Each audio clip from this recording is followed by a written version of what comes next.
Football বিশ্বকাপ মানে ক্রীড়াপ্রেমীদের মাঝে এক বিশেষ উত্তেজনা। এটি বিশ্বের সবচেয়ে বড় রোমাঞ্চকর শো, যা কোটি কোটি ফুটবল প্রেমীদের হৃদয়ে আগুন জ্বালিয়ে দেয়। বিশ্বকাপের মঞ্চে নিজের দেশ না খেলেও লাখ লাখ সমর্থক নিজেদের প্রিয় খেলোয়াড়দের সমর্থন করতে পাড়ি জমান আয়োজক দেশে। তাই ফুটবলের এই সৌন্দর্য এবং উত্তেজনা বজায় রাখতে এবার একটি টাস্ক ফোর্স গঠন করা হয়েছে, যার নেতৃত্ব দেবেন স্বয়ং যুক্তরাষ্ট্রের প্রেসিডেন্ট ডোনাল্ড ট্রাম্প।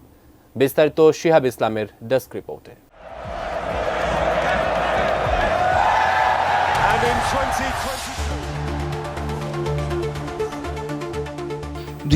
সালের ফুটবল বিশ্বকাপের 23তম আসর আয়োজিত হবে যৌথভাবে যুক্তরাষ্ট্র, মেক্সিকো ও কানাডায়।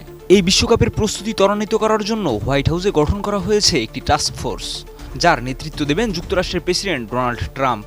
গত শুক্রবার 7 মার্চ মার্কিন প্রেসিডেন্ট ডোনাল্ড ট্রাম্প এবং ফিফা সভাপতি জিয়ানি ইনফান্তিনোর সাক্ষাতে একটি টাস্ক ফোর্স ঘোষণা দেওয়া হয়।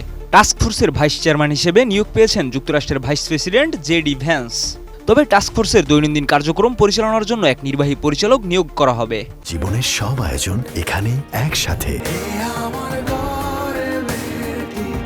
Well, on the club one, which takes place this year, of course, Real Madrid, Manchester City.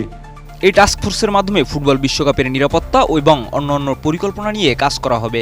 Donald Trump বলেন, এটা আমাদের দেশের জন্য বিশাল সম্মানের বিষয় এবং বিশ্বকাপ আয়োজনের জন্য প্রস্তুতিতে আমরা কোনো ধরনের ছাড় দেব না। বিশ্বকাপের আয়োজন নিয়ে উত্তেজনা একদিকে যেমন বাড়ছে, তেমনি শুল্ক আরোপের মাধ্যমে যুক্তরাষ্ট্র, কানাডা ও মেক্সিকোর মধ্যে উত্তেজনা বিরাজ করছে। জানুয়ারিতে ডোনাল্ড ট্রাম্প দ্বিতীয় মেয়াদে দায়িত্ব গ্রহণের পর প্রতিবেশী কানাডা ও মেক্সিকোর উপর শুল্ক আরোপের ঘোষণা দেন। ট্রাম্প নিজে মনে করেন এটি বিশ্বকাপের উত্তেজনাকে আরও বাড়িয়ে তুলবে, যা মাঠে এবং বাইরের সবার জন্য আকর্ষণীয় হবে। 2026 বিশ্বকাপে অংশগ্রহণ করবে 48টি দেশ এবং এর মধ্যে 104টি ম্যাচ অনুষ্ঠিত হবে। এই ম্যাচগুলোর মধ্যে 78টি হবে যুক্তরাষ্ট্রে, বাকি 26টি ম্যাচ হবে কানাডা ও মেক্সিকোতে। বিশ্বকাপের ফাইনাল অনুষ্ঠিত হবে 19 জুলাই নিউ জার্সির মেটলাইফ স্টেডিয়ামে। এদিকে এই বিশ্বকাপের আয়োজন নিয়ে অনেক আগ্রহ দেখা গেলেও শুল্ক আরোপ এবং বাণিজ্য যুদ্ধের কারণে দুই দেশের মধ্যে উত্তেজনা কিছুটা বেড়ে গেছে। তবে ট্রাম্প বিশ্বাস করেন যে এই উত্তেজনা বিশ্বকাপকে আরও উত্তেজনাময় করবে। তবে আশা করা যায় এই বিশ্বকাপ হবে একটি ঐতিহাসিক আসর, যা উত্তর আমেরিকাতে ফুটবল প্রেমীদের জন্য এক নতুন যুগের সূচনা করবে। শিহাব ইসলাম, এটিএন নিউজ।